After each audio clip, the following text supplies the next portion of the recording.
함께 보겠습니다. 에스라 1장 1절에서 11절까지 말씀을 저와 여러분들 한 절씩 교독하도록 하겠습니다. 1절을 보겠습니다. 바사왕 고레스 5년에 여호와께서 예레미야의 입을 통하여 하신 말씀을 이루게 하시려고 바사왕 고레스의 마음을 감동시키심에 그가 온 나라에 공포하고 조소도 내려 이르되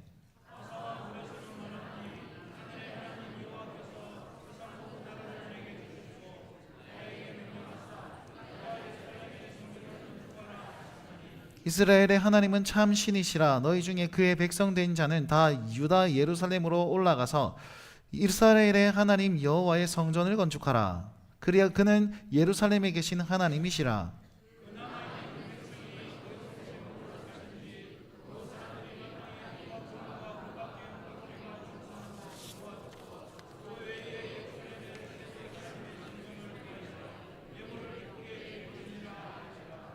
이에 유다와 베냐민 족장들과 제사장들과 레위 사람들과 그 마음이 하나님께 감동을 받고 올라가서 예루살렘의 여호와의 성전을 건축하고자 하는 자가 다 일어나니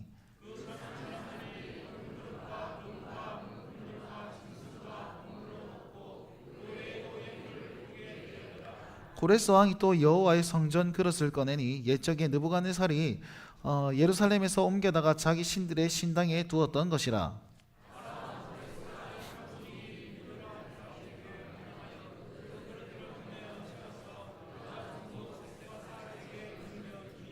그 수는 금접시가 30개요 은접시가 1000개요 칼이 29개요.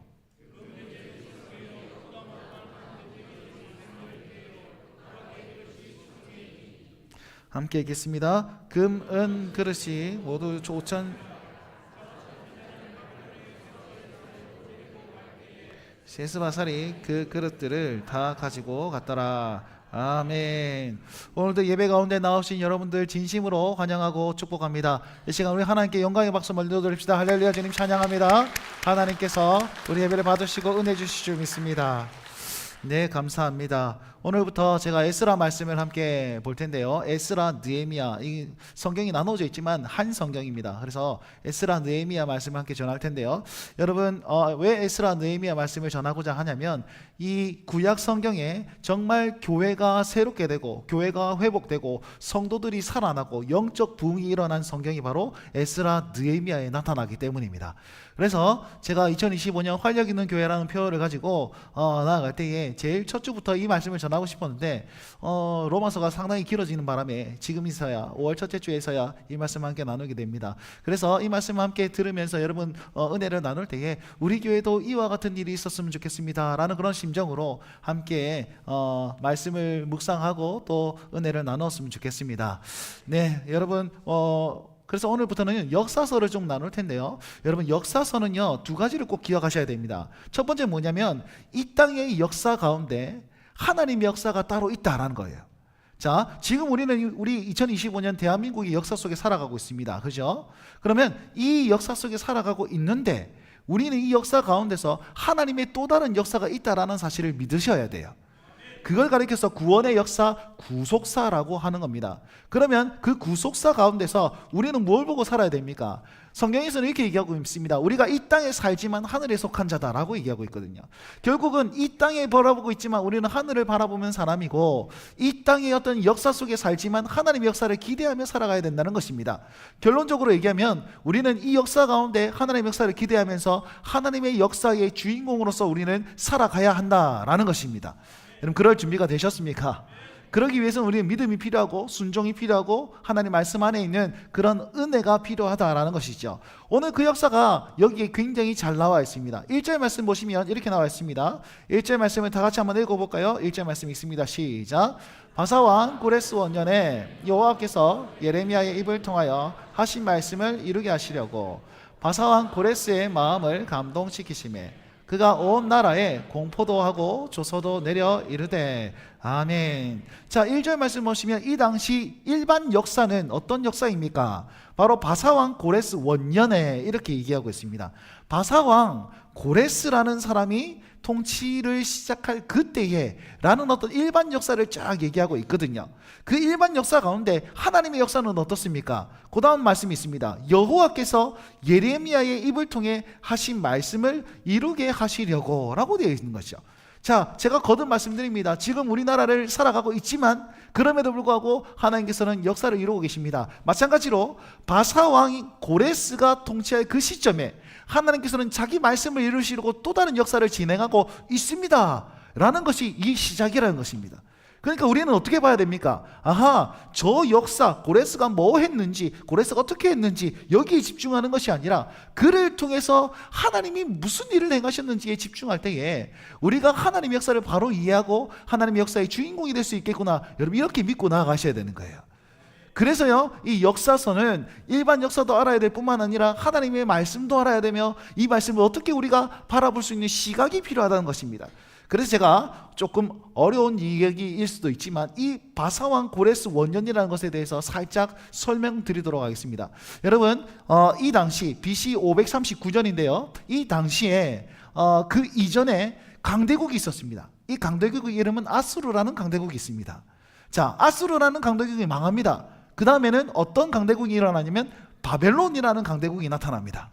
자, 바벨론이라는 강대국이 망하고 나서 페르시아라는 강대국이 나타나는데 그 페르시아가 어디냐? 여기 말하는 바사라는 곳입니다. 이해되겠습니까? 자, 그럼 처음에 그럼 이 세 나라가 다 다른 나라입니까? 아니요, 똑같은 나라입니다. 똑같은 지역에 똑같은 강대국인데 여기가 망하고 왕조가 바뀐 거예요, 이렇게. 그리고 이름이 바뀌었을 뿐입니다. 자, 아수르가 강대국이 되었을 때 그들이 이스라엘 민족이 쳐들어와 가지고 북이스라엘을 멸망시키거든요. 그리고 이제 바벨론일 때는 바벨론이 딱 쳐들어와 가지고 아수르 이제 100년 이후에 바벨론이 쳐들어와 가지고 남유다를 멸망시킵니다. 그러면서 이스라엘 민족들을 많이 포로로 잡아가요. 포로로 잡아가는데 딸려간 사람이 누구냐? 바로 다니엘의 세 친구와 그리고 에스겔이라는 사람입니다. 결국 다니엘과 에스겔은 이 이스라엘에서 예언 사역을 하거나 아니면 자기 사역을 하신 것이 아니라 이 바벨론 현지에서 바벨론 그 포로 생활 가운데서 그곳에서 하나님의 말씀과 하나님을 증명했던 사람이 이 다니엘과 에스겔이라는 것입니다. 자, 그렇다면 이 다니엘과 에스겔이 살던 그 시대는 어떤 시대였느냐? 바벨론 있잖아요. 굉장히 잘 살았습니다. 굉장히 부강한 나라였습니다. 근데 굉장히 포악한 나라였어요. 바벨론의 초대 왕이 나보폴라살이라는 왕이고 그 다음 아들이 느부갓네살이라는 왕입니다. 느부갓네살은 혹시 들어보셨죠? 느부갓네살. 그 나보폴라살이 바벨론을 일으키고 느부갓네살을 바톤 터치하고 그 다음에 벨사살, 다리오 이렇게 나아가는데 물론 그 중간중간에 일반 역사에는 많은 왕들이 있습니다. 성경에서는 이 네 왕들이 등장하는데요. 아니죠. 나보폴라살 등장하는 그 세 왕들이 등장하는데요. 어쨌든 이 사람들이요 나라를 엄청나게 많이 이 땅 따먹기를 하고 다니는데 굉장히 포악하게 그 어떤 나라를 점령했습니다. 그러면 자기의 힘을 과시하기 위해서 사람 껍데기를 뺏겨가지고 성벽이 이렇게 널어놨어요. 이렇게. 그러면서 자기 힘을 과시하면서 우리에게 복종하라 라는 어떤 메시지로 그리고 많은 사람들을 포로로 잡아갔단 말이에요. 그러니 이스라엘 백성들이 마음 편하게 살았을까요? 이미 하나님의 백성이었는데 나라가 망해가지고 하나님께서 우리를 버렸다느니 어쨌다느니 저쨌다느니 이러면서 포로로 끌려갔습니다. 여러분 이 남유다에서 포로로 끌려간 사람들이 한 80% 됩니다. 20%만 남기고 다 잡아갔어요. 그럼 거기에서부터 마음이 어떻습니까? 하나님 우리를 버렸어. 우리나라 망했어. 마음이 진짜 정말 썩어 문드러져 가지고 그런 가운데 70년을 살아요. 바벨론 있잖아요. 그건 강대국이었는데 70년밖에 못 살았습니다. 유지가 못 되었습니다. 근데도 폭정은요 굉장히 강압 정책을 하고 있는 거죠. 우리 언제 죽을지 모르는 그런 어떤 마음 가운데서 불안한 마음 가운데 살아가고 있는 겁니다. 그런데 있잖아요. 이 바벨론이라는 도시가 얼마나 잘 살았냐면 역사학자들이 그 당시에 이 사람들이 대중 목욕탕이 있었고 또 그 당시에 양병기가 있었다 라는 것을 발견했습니다. 그래서 세계 7대 불가사의 중에 하나가 하늘 정원이라는 곳인데 이 바벨론 당시에 저 지극히 높은 산에다가 정원을 왕궁을 하나 만들어 놨는데 거기에 수로가 얼마나 발달했냐면 그 높은 위치에서 수로가 이만큼 올라가고 수압이 그렇게 셌답니다. 그리고 아까 말씀드린 대로 대중 목욕탕도 있었고, 그러면 물을 데워야 안 되겠습니까? 물을 데우고 물을 끌어오고, 그 다음에 양변기는 어떻게, 배설물이 어떻게 흘러가고 그 수도 시설을 어떻게 만들었는지, 그렇게 기술력이 있었던 곳이 바벨론이었어요. 그러니까 잘 살았겠죠. 포로로 끌려갔는데 있잖아요, 여기 이스라엘 백성, 이스라엘에 살 때보다 더 편하게 살았습니다.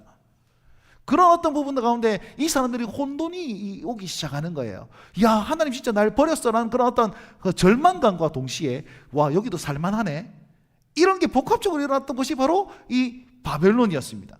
거기에서 다니엘이 어떤 일을 합니까? 나는 하나님만 섬길 것이다. 나는 저 왕이 주는 진미를 먹지 않을 것이다. 나는 풀떼기만 먹을 것이다. 이러면서 풀만 먹었는데 얼굴이 샤방샤방해집니다.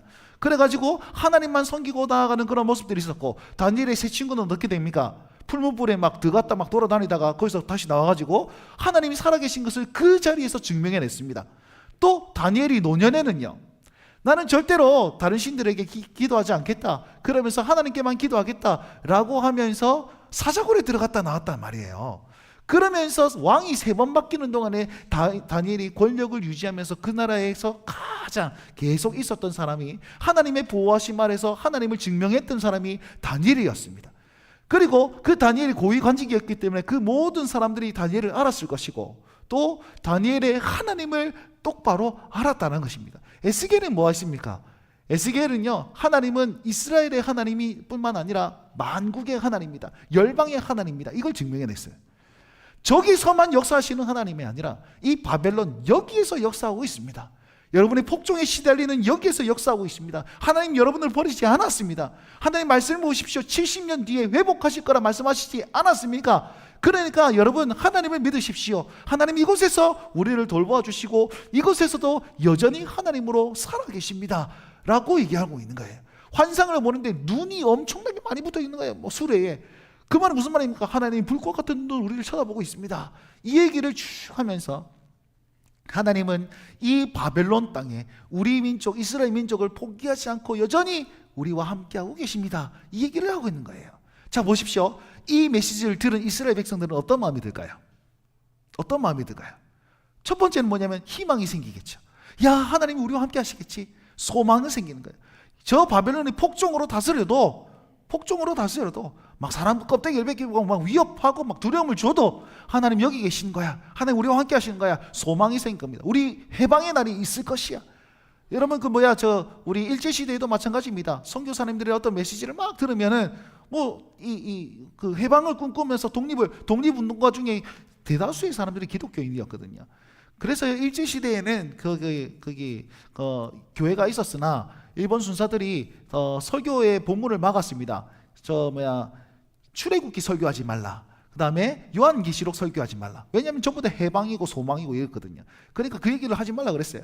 아무튼 그와 마찬가지로 이 당시에도 포로로 끌려가는 그 시대 중에서도 하나님의 메시지를 듣고 그 마음속에서 정말 위로를 얻었던 사람들이 있을 겁니다. 두 번째는 이 사람들의 메시지를 듣고 메시지 속에는 어떤 메시지가 있냐면 물들지 말라라는 메시지가 있어요. 이 이방 땅에 정말 살기 좋았다 그랬지 않습니까? 여기서 푸세식 화장실 쓰다가 양변기 써보세요. 그 신세계지. 여러분, 그 푸세식 화장실 써보신 분들이 계시죠? 지금 얘네들은 못 써봤겠지만 여러분, 그 생사의 기로를 오가는 그런 곳입니다. 까딱 잘못하면 그냥 못 볼 거를 보는 그곳입니다. 다리에 힘 풀리면 끝장나는 곳이라니까요. 근데도 불구하고 와가지고 양변기를 썼다. 여러분, 이건 대단한 것이죠. 그러면서 정말 살기 좋네, 살만하네, 여기도 괜찮네, 신앙으로 살고자 하는 것이 아니라 그냥 편하게 살고자 하는 그런 욕망이 생긴 것입니다. 그럴 때에 이 다니엘의 모습과 이 에스겔의 메시지는 여러분, 이곳이 아니라 우리는 거룩한 하나님의 백성입니다. 그러니 하나님의 백성답게 사십시오 라는 메시지를 계속 던지고 있는 거예요. 자, 한번 물어봅시다. 이런 어떤 상황 가운데서 일반 역사가 어떻게 진행되냐면 이 바벨론이 70년 만에 망합니다. 그 짧은 기간에 망합니다. 어떻게 망하느냐면 고레스라는 어떤 특공대원이 있어요.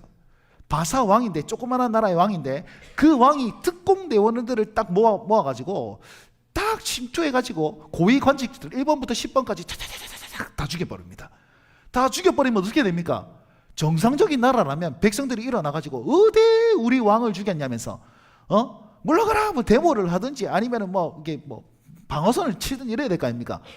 고레스가 위에 고위관직자를 딱 쳐 죽이고 백성들 앞에 딱 섰는데 백성들이 막 환호성을 지르는 거예요. 환영합니다. 고레스 왕이시여. 드디어 바벨론의 그 시대가 끝났다. 이러면서 무혈입성 환영받고 들어오는 거예요. 그러니까 백성들이요 다 고레스를 따르기 시작하는 겁니다. 페르시아 시작이 그랬습니다. 이게 BC 539년 그리고 그 다음에 아니 539년에 이 사람이 고레스가 자기가 황제가 되고 나서 너무 기쁜 거예요. 그러면서 정책을 어떻게 펼쳤냐면 여러분 전부 다 포로로 오신 분들 다 너희 나라로 돌아가라. 너희 나라로 돌아가가지고 나를 위해서 기도하라. 이 페르시아에 위해서 기도하십시오. 여러분 섬기는 신들을 위해서 신들에게 우리를 위해서 기도하십시오라고 보내는 거예요. 이게 고레스의 정책이었던 것입니다. 그러니까 이 식민지 사람들은 어떻게 됩니까? 자유를 얻게 되는 것이죠. 소망을 얻게 되는 것이죠. 와 드디어 우리가 해방되었다는 것은 해방감을 느껴질 거 아닙니까? 지금 여기서 한번 물어봅시다. 이런 일반 역사 가운데 있는 것, 지금 제가 얘기한 것은 성경의 역사가 아니라 일반 역사입니다. 일반 역사 가운데서 지금 다니엘은 고레스 원년까지 살아 있었습니다. 느부갓네살부터 시작해서 고레스 원년까지 다니엘이 평안하다라고 그 다니엘서에 기록되어 있거든요. 다니엘이요 이 메시지를 들었을 때 어떤 마음이 들었을까요? 여러분 다니엘이 지금 굉장히 연로합니다. 지금 뭐 숨이 꼴딱꼴딱 넘어가는 그런 어떤 시정이 하는 데 있습니다. 그때에 이 메시지를 들었습니다. 어떤 메시지를 들었습니까?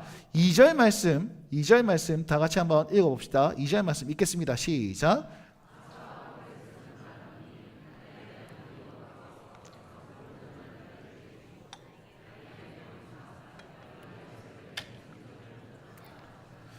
아멘. 바사왕 고레스가 하늘의 하나님 여호와께서 세상의 모든 나라를 내게 주셨으니 너희는 유다 예루살렘에 가서 성전을 건축하라 라는 명령을 딱 한 거예요. 그럼 이 할배가 된 다니엘이 이 말씀을 딱 들었습니다. 어떤 마음이 들까요? 네? 아싸 재수 아싸 그냥 우연처럼 여길까요? 야 고레스가 사람이 괜찮네. 잘 뽑았네. 야 우리가 환영 잘했네. 느부갓네살, 벨사살, 다리오 아주 그냥 삽질하다만 잘 됐네. 이야 이제 새 시대가 이루어지겠구나. 이런 어떤 맥락으로 그냥 받아들였습니까? 우리가 정치를 바라볼 때 어떻게 바라봅니까? 이야 뭐가 어떻게 잘 됐네 혹은 못 됐네. 이 사람이 돼야 되네 저 사람이 돼야 되네. 여러 가지 썰이 있는 건 아닙니까? 여러분 그런 와중에서 다니엘이 그렇게 느꼈을까요? 아니라는 거예요. 왜요? 다니엘은 하나님의 사람이었거든요. 하나님의 사람, 하나님을 더욱더 의지하고 하나님의 말씀이 이루어지길 그렇게 소망하며 살았던 하나님의 사람, 선지자였거든요. 그러니까 이 메시지 그냥 일반 역사를 딱 들었을 때에 그의 마음에는 모르긴 몰라도 이런 마음이 들었을 것입니다. 드디어 하나님께서 일하시는구나. 아니 이미 일하시다. 드디어 하나님께서 역사하시는구나. 이걸 하나님의 역사로 받아들였다는 거죠. 일반 역사를 보면서 이건 하나님의 메시지로 받아들였다는 겁니다.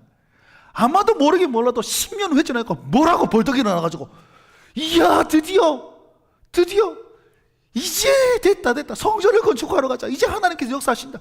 예레미야에게 하신 그 말씀을 지금 이루시는구나. 70년이 지나고 이제 하나님께서 우리의 민족을 회복시키는구나. 소망이 생기지 않았을까요? 은혜가 있지 않았을까요? 담대함이 있지 않았을까요? 여러분 그걸 볼 수 있는 눈이 어디에 있었겠습니까? 그냥 역사를 바라보면서 하나님의 역사를 분별할 수 있는 그 분별력이 어디에 있었겠습니까?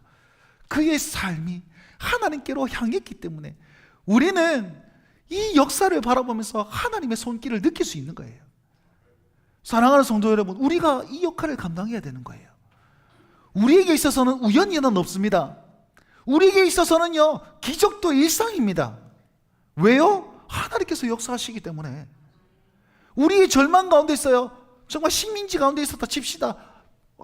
우리가 지금 이해 못할 그런 상황이 있다 칩시다. 여러분 그 상황 가운데서 하나님의 말씀은 이루어지고 하나님의 은혜는 나타나고 하나님의 역사는 이루어진 줄 믿으시기 바랍니다. 그 믿음이 있을 때에 기쁨의 역사가 딱 있을 때에도 이것은 하나님께서 역사하신 것입니다 라고 얘기할 수 있는 것이죠. 이것은 하나님의 말씀이 이루어진 것입니다 라고 확신할 수 있는 거예요. 우리에게나 기적이고 우리에게나 우연이지 하나님의 입장에서는 필연이고 그건 일상입니다. 그러니 그 하나님을 믿고 의지하며 우리가 나아갈 때에, 우리가 그 하나님을 의지하고 예배하고 기도하고 하나님을 늘 바라볼 때에, 그 어떤 역사의 순간에 이것은 하나님의 손길입니다 라고 느낄 수가 있는 거예요. 그게 안 느껴지는 이유가 뭡니까? 하나님을 바라보지 못하고 나만 바라보며 현실만 바라보기 때문에 그게 안 느껴지는 것이죠. 사랑하는 성도 여러분, 믿음의 눈을 가지십시오. 믿음의 담대함을 가지십시오. 우리는 지금 눈으로 보는 것 이상의 하나님의 역사가 있음을 믿으시고, 그 역사 안에서 하나님, 내가 하나님의 역사를 보기를 원합니다. 내가 하나님의 그런 어떤 말씀을 이루시는 그 하나님의 손길을 내가 경험하길 소망합니다 라고 하나님 아버지 앞에 붙잡고 나아가실 수 있길 바랍니다. 그럴 때 우리는요, 저 사람들에게, 아니 우리 이웃들에게, 우리 성도들에게 이게 하나님의 역사입니다. 하나님이 이렇게 역사하고 있습니다. 그러니 하나님 바라봅시다 라고 담대하게 말할 수 있는 거예요. 자, 그런 말씀으로 그런 은혜가 여러분 가운데 있길 간절히 바랍니다. 자, 오늘 제가 제목을 이렇게 정했습니다. 말씀이 현실이 되는 순간. 정말 잘 지었지 않습니까? 내 스스로 뿌듯했습니다. 말씀이 현실이 되는 순간, 일반 역사 고레스 원년에 하나님의 말씀이 현실이 되는 순간 어떤 일이 일어나는지 아세요? 우리 읽었던 1절 말씀인데요, 한번 보십시오. 이렇게 얘기하고 있습니다. 예레미야 입을 통해서 하신 말씀이 이루어지게 하시려고 하나님께서 무엇하냐? 감동을 주십니다. 고레스의 마음에 감동을 주십니다. 그랬더니 고레스의 행동이 나타나게 되죠. 어떻게 해요? 온 나라에 공포도 하고 조소도 내려서 뭐 하라 그럽니까? 성전을 건축하라. 자, 하나님의 메시지는, 하나님의 방법은 성전 건축이었고 이스라엘의 회복이었습니다. 자기 백성의 회복이었습니다. 근데 그 모든 과정을 말씀하시고 하나님의 자기 택한 사람들이 마음에 감동함을 있게 하시고 그 감동으로 말미암아 행동하게 하시며 결국에 자기의 뜻을 이루시는 거예요. 이거 굉장히 순서가 중요합니다. 그래서 말씀이 현실이 되는 순간 그곳에 누가 있느냐? 하나님의 말씀에 감동하는 사람이 있다라는 것을 오늘 본문에서 알 수 있는 것이죠. 자, 그러면 하나님의 말씀에 감동되었다. 감동된다는 말은 무슨 뜻이냐면 흔들어서 깨우다 이런 뜻이 있어요. 흔들어서 깨우다. 하나님의 말씀에 흔들어서 막 일어나는 거예요. 이게 일어나는 거예요. 첫 번째 누가 일어납니까? 고레스가 일어나요. 고레스 이방인이었으나 하나님의 말씀에 감동한 거예요. 그는 어떻게 하나님의 말씀에 감동했습니까? 그는 어떻게 하나님께 감동했습니까? 그가 다니엘을 알았거든요. 그가 다니엘의 역사를 다 알았거든요. 하나님의 역사를 알았거든요. 하나님의 역사를 알았기 때문에 이 고백을 할 수 있는 거예요. 3절 말씀 다 같이 한번 읽어봅시다. 고레스의 고백입니다. 읽습니다. 시작. 이스라엘의 하나님은 참 신이시라. 이스라엘의 하나님 여호와의 성전을 건축하라. 그는 예루살렘에 계신 하나님이시라. 아멘. 2절 말씀이 말씀하고 있는 건 하늘의 하나님 여호와께서 세상 모든 나라를 내게 주셨고 이렇게 고백하고 있지 않습니까? 이방인의 고백입니다. 이 고백을 어디서 들었을까요? 다니엘서를 보시면요, 다니엘서는 바벨론의 멸망을 예언하고 있습니다. 바벨론의 멸망을 예언을 쫙 하면서 이런 얘기를 다 했다는 거죠. 그거 알았으니까 하나님의 예언이 맞네 라고 본인이 스스로 느낀 거예요. 그러니 하나님은 하늘의 하나님이시다. 하나님은 예루살렘의 하나님이시다. 그러니까 너희가 가서 성전 말씀을 깨달아 알고 있습니다. 그러니 마음의 감동이 일어난 거죠. 손으로 행실이 일어나게, 행동이 나타나게 됩니다. 그러니 하나님의 뜻이 나타나게 된 거죠. 그리고 또 다른 부류가 하나님에게 감동됩니다. 5절 말씀을 다 같이 한번 읽읍시다. 5절 말씀 읽겠습니다. 시작. 이에 유다와 베냐민 족속들과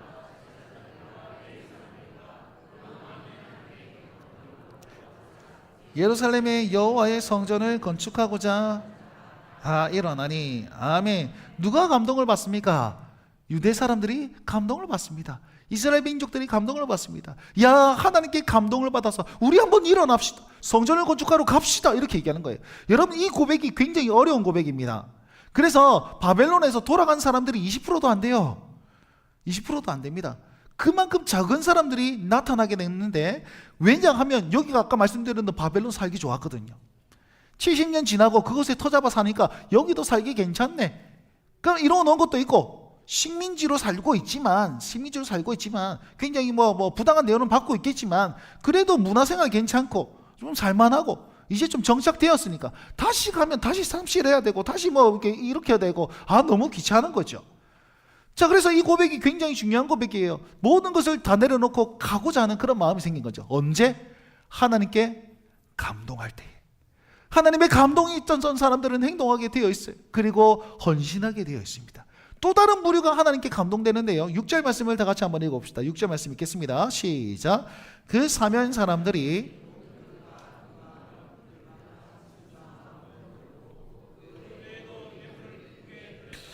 아멘. 고레스 왕이 이렇게 얘기합니다. 이스라엘 백성들이 다 나아갈 때 옆에 있는 같은 사람 사는 사람들 다 여러분들 도우세요. 물질로 헌신하고 후원해가지고 다 도우세요.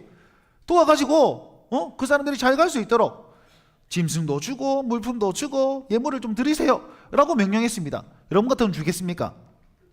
네. 근데 여기서 사람들이 뭐라고 하냐면 그 예물을 기쁘게 드렸더라. 하나님께 감동했다는 말은 없어요. 근데 그 말씀에 기쁘게 순종했다. 하나님의 말씀에 감동했다는 것이죠. 그 말씀을 누가 전했습니까? 다니엘이 삶으로 전했고 에스겔이 삶으로 전했다는 것입니다.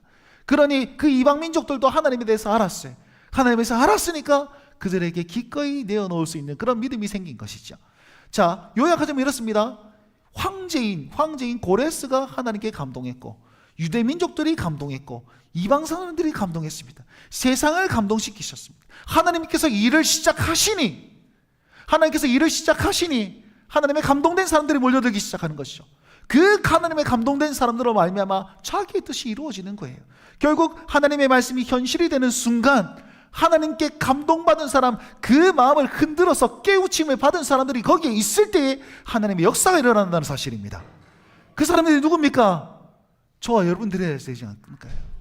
여러분, 하나님의 말씀에 감동된다는 것은 이런 겁니다. 지금 주의 말씀이 들려지지 않습니까? 근데 이 말씀이 이 마음속에 들어와가지고 이 말씀에 찔림이 생기는 거예요. 이 말씀에 회복이 생기는 거예요. 소망이 생기는 거예요.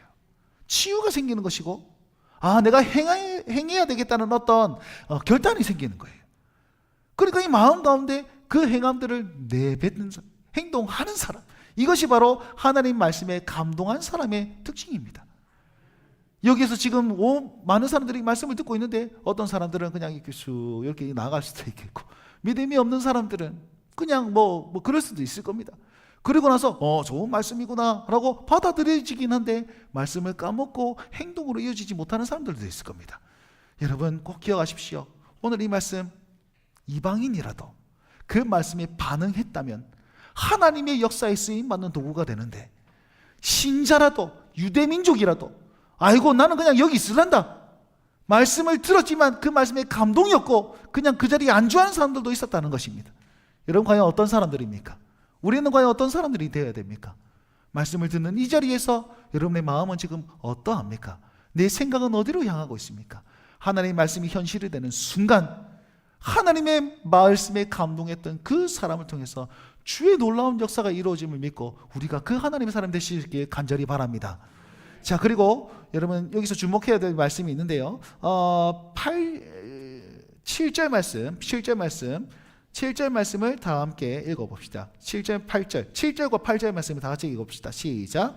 고레스 왕이 또 여호와의 성전 그릇을 꺼내니 옛적에 느부갓네살이 예루살렘에서 옮겨다가 자기 신들의 신당에 두었던 것이라.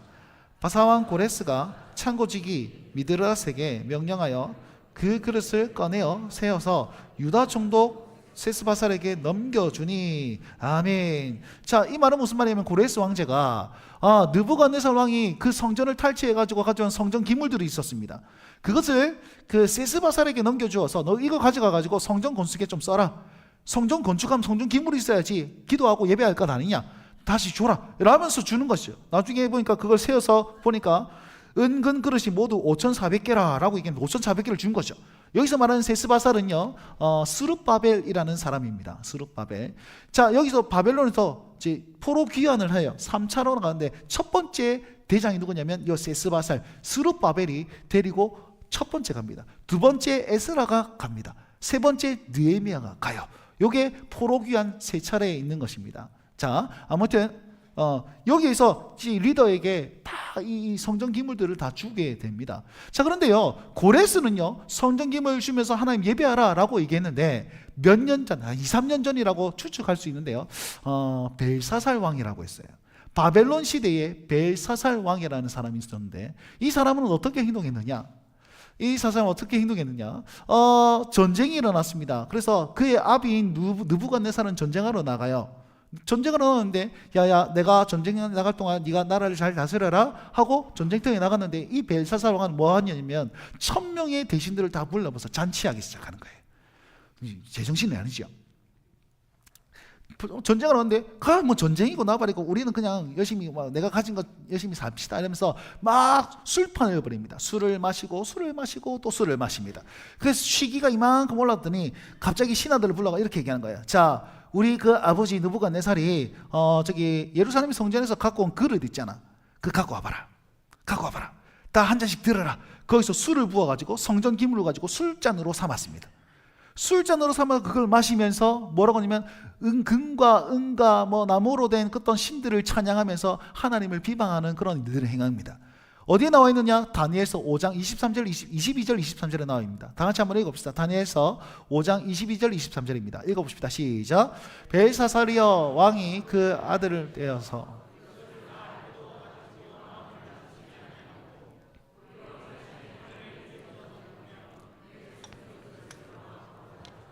왕과 귀족들과 왕호들과 후궁들이 다 그것으로 술을 마시고, 왕이 또 보지도 듣지도 알지도 못한 금, 은, 구리, 쇠와 나무, 돌로 만든 신상을 찬양하고, 도리어 왕의 호흡을 주장하시고 왕의 모든 길을 작정하시는 하나님께는 영광을 돌리지 아니한지라. 아멘. 요딴 짓을 행한 거예요.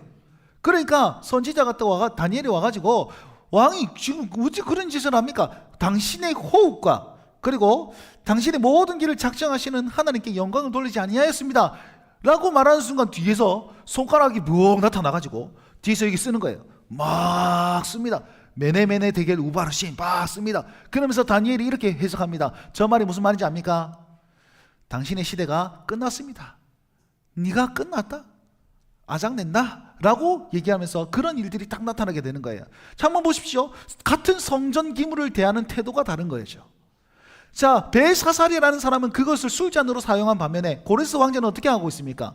고레스 왕자는 그것을 예배의 어떤 기물로 사용하면서 하나님을 예배해 주십시오라고 돌려보낼 수 있는 그런 어떤 행동이 나타나게 되는 겁니다. 여러분, 그 이유가 뭐예요? 이유가 벨사살 왕은 그냥 자기의 인생만 바라보았고, 일반 역사 자기가 가진 것만 바라보았고, 이 고레스 왕자는요 하나님을 바라보았고 하나님의 마음에 감동이 되었다는 것입니다. 그러니 같은 기물을 대하는 태도가 다른 거죠. 여러분에게도 지금 많은 어떤 은혜가 있고, 여러분 물질이 있고, 삶의 어떤 만족감을 주신 하나님의 은혜가 있습니다. 하나님의 역사가 있습니다. 근데 그걸 어떻게 사용하고 있습니까? 내 것을 위해서 부어라 마셔라, 아따 좋다라고 내 것을 위해서 사용하는 사람이 있는 반면에 이것을 하나님께 드리며 사는 사람이 또 다른 삶이 있다라는 것이지요. 내게 주신 그 은혜를, 내게 주신 그 물질을, 내게 주신 그 어떤 평안함을 다시 한번 하나님께 돌리면서 사는 인생이 있는 반면에 내 것을 위해서만 사는 사람이 반드시 있다는 것입니다. 여러분, 어떤 사람들입니까? 오늘 에스라 1장에 이 일반 역사 가운데 하나님의 역사가 이루어지고 있는데 우리의 태도를 보고 있고 우리의 중심을 보고 있는 겁니다. 여러분의 중심은 하나님 말씀에 감동된 자입니까? 아닙니까? 그리고 감동된 사람들은요 이것을 가지고 어떻게 사용하고 있습니까? 라고 우리에게 질문하고 있고 도전하고 있는 것입니다. 여러분, 우리는 어떻게 살아가고 있습니까? 우리 이 시대를 어떻게 바라보고 있습니까? 우리의 시선으로 바라보고 있습니까? 하나님의 역사로 바라보고 있습니까? 여러분, 이게 굉장히 중요한 거예요. 우리 역시요 지금 이곳에 살아가고 있습니다. 근데 하나님께서 지금 말씀으로 계속 우리의 마음을 흔들어서 깨우고 있는 거예요. 흔들어서 깨워서 하나님의 역사에 동참하라고 우리에게 계속 말씀하고 있는 겁니다. 근데 우리는요 가만히 보고 어떻게 살아야 되지? 어떻게 살아야 되지? 굉장히 고민 많이 하고 있습니다. 주중에 있잖아요, 제가 친구하고 통화를 좀 하고 있는데 뭔 얘기를 하다가 그 친구가 이렇게 얘기합니다. 야야, 조금만 기다려봐라. 조금만 기다려봐라. 대통령이 누가 되면 따라서 판도가 어떻게 말할지 모르니까 조금만 기다려봐라. 뭐 이런 얘기를 얘기하더라고요. 여러분, 여기서 똑같은 사람이 있습니까? 6월달 되면 판도가 어찌 바뀔지 모르니까 내가 어디다 빨대를 꽂아갖고 쭉쭉 빨아먹어야 될지 모르니까 줄을 잘 서야 돼. 그러니까 지금 가만히 있어요. 눈치 딱 보면서 어디로 가야 돼? 여기 투자해야 되나? 저기 투자해야 되나? 뭐 이 땅을 사야 되나? 뭐 저 집을 사야 되나? 뭐 이렇게 간보고 계신 분 계십니까? 지혜롭죠, 그죠? 지혜로운 방법입니다. 여러분, 그렇게 살지 말라는 뜻은 아닙니다. 그러나 거기에 매여 산다면 하나님의 뜻은 여러분 안 보일 겁니다. 우리는 어떻게 살아야 되는 겁니까? 시세를 바라보면서 잘 판가름해서 여기 가서 저기 가서 우리의 삶의 변곡점을 정말 그런 어떤 세상의 문화에 따라서 이리 갔다가 저리 갔다 하는 인생이 아니에요.